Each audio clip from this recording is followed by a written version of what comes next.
اعوذ باللہ من الشیطان الرجیم بسم اللہ الرحمن الرحیم۔ ملکہ بلقیس نے جب حضرت سلیمان علیہ السلام کی بارگاہ میں حاضری کی تیاری کی تو اس نے شہر سے نکلتے وقت اپنے تخت کو محفوظ کر دیا۔ اس کے ہاں 7 کمرے تھے، ہر کمرے کے پیچھے ایک کمرہ تھا۔ اس نے 7ویں کمرے میں تخت کو بند کر دیا اور کمرے میں قفل لگا دیا، بلکہ 7 کمروں کو تالے لگا دیے اور اس کی حفاظت کے لیے چوکیدار مقرر کر دیے۔ پھر اپنے خدام اور متبعین کے ساتھ حضرت سلیمان علیہ السلام کی طرف روانہ ہوئی اور حضرت سلیمان علیہ السلام کی طرف پیغام بھیجا کہ میں آپ کی خدمت میں حاضر ہو رہی ہوں تاکہ آپ کے احکام کو سمجھوں اور جس دین کی آپ مجھے دعوت دے رہے ہیں اس میں غور کر لوں۔ جب ملکہ بلقیس 1 فرسخ یعنی 4.5 میل کے فاصلہ پر رہ گئی تو حضرت سلیمان علیہ السلام نے اپنے اہل دربار سے کہا، اے سرداروں، تم میں سے کون ان کے آنے سے پہلے ان کا تخت میرے پاس لا سکتا ہے؟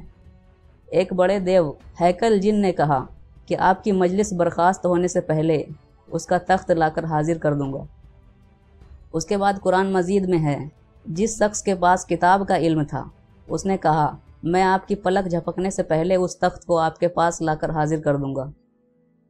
علامہ سید محمود آلوسی رحمۃ اللہ علیہ فرماتے ہیں، حضرت سلیمان علیہ السلام کی بارگاہ میں پلک جھپکنے سے پہلے تخت حاضر کرنے والے آصف بن برخیہ تھے۔ وہ بنی اسرائیل میں سے تھے۔ مشہور قول کے مطابق وہ حضرت سلیمان علیہ السلام کے وزیر تھے۔ مجمع البیان میں ہے کہ ان کے وزیر تھے، بھانجے تھے اور ان کے سچے خیر خواہ تھے۔ ان کو اسم اعظم کا علم تھا۔ ایک قول کے مطابق یہ حضرت سلیمان علیہ السلام کے کاتب تھے۔ الجامع الاحکام القرآن میں ہے کہ امام مالک نے کہا کہ بلقیس یمن میں تھی اور حضرت سلیمان علیہ السلام شام میں تھے، اور تفاسیر میں ہے وہ تخت جس جگہ تھا وہ جگہ پھٹ گئی اور تخت وہاں سے نکل کر حضرت سلیمان علیہ السلام کے سامنے نکل آیا۔ تفسیر ابن کثیر میں آصف بن برخیہ نے حضرت سلیمان علیہ السلام سے کہا، آپ یمن کی طرف دیکھیے جہاں آپ کا مطلوب تخت ہے۔ پھر اللہ تعالیٰ سے دعا کی تو وہ تخت زمین میں گھس کر غائب ہو گیا اور حضرت سلیمان علیہ السلام کے سامنے نکل آیا۔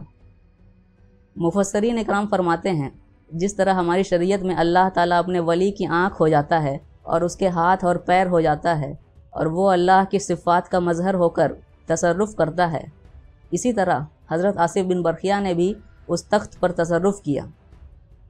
تفسیر سمرقندی میں ہے کہ جب آصف بن برخیہ نے کہا کہ میں آپ علیہ السلام کی بارگاہ میں اس تخت کو آپ کے پلک جھپکنے سے پہلے لاؤں گا، تو حضرت سلیمان علیہ السلام نے ان سے فرمایا، اگر تم نے ایسا کر لیا تو تم سب سے زیادہ جلدی اس تخت کو لانے والے ہوگے۔ آصف بن برخیہ نے جب اسم اعظم کے ذریعے دعا مانگی تو اسی وقت تخت حضرت سلیمان علیہ السلام کے سامنے نمودار ہو گیا۔ اس واقعہ سے یہ بات پتہ چلی کہ آصف بن برخیہ اللہ کے ولی تھے اور انہوں نے تخت بلقیس کو مسافت بعیدہ سے پلک جھپکنے سے پہلے حضرت سلیمان علیہ السلام کے سامنے لا کر حاضر کر دیا۔ اس آیت سے علماء اکرام نے کرامت کو ثابت کیا اور فرمایا کہ اولیاء اللہ سے کرامت ثابت ہوتی ہے۔ علامہ یافعی رحمۃ اللہ علیہ روضۃ الریحان میں فرماتے ہیں کہ اولیاء اللہ سے کرامت ثابت ہونے پر قرآن پاک اور بکثرت احادیث مبارکہ میں دلائل موجود ہیں۔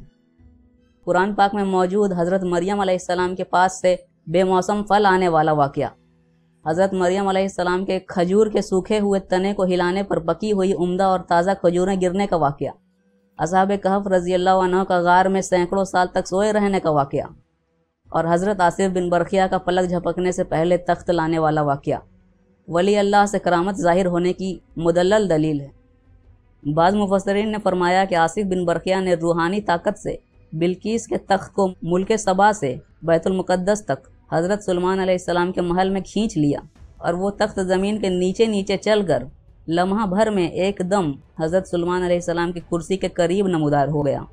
تخت کو دیکھ کر حضرت سلیمان علیہ السلام نے کہا، یہ میرے رب کا فضل ہے تاکہ مجھے وہ آزمائے کہ میں شکر کرتا ہوں یا ناشکری، اور جو شکر کرے وہ اپنے ہی بھلے کے لیے شکر کرتا ہے، اور جو ناشکری کرے تو میرا رب بے پرواہ اور بڑی خوبیوں والا ہے۔ اولیاء اکرام کو اللہ تعالیٰ نے بڑی بڑی روحانی قوتوں سے نوازا۔ آصف بن برخیہ نے پلک جھپکنے سے پہلے تخت بلقیس کو ملک سبا کے دربار میں سلیمان علیہ السلام کے سامنے حاضر کر دیا۔ یہ سب اولیاء اکرام کی اس روحانی طاقت کا کرشمہ جو رب کائنات نے اپنے ولیوں کو عطا فرمایا ہے، اس لیے اولیاء اکرام کو ہرگز اپنے جیسا خیال نہیں کرنا چاہیے۔ اور نہ ان کے اعضاء کی طاقت کو عام انسان کی طاقت پر قیاس کرنا چاہیے۔ مولانا رومی رحمۃ اللہ علیہ فرماتے ہیں، تمام دنیا اس وجہ سے گمراہ ہو گئی کہ خدا کے اولیاء سے بہت کم لوگ آگاہ ہیں۔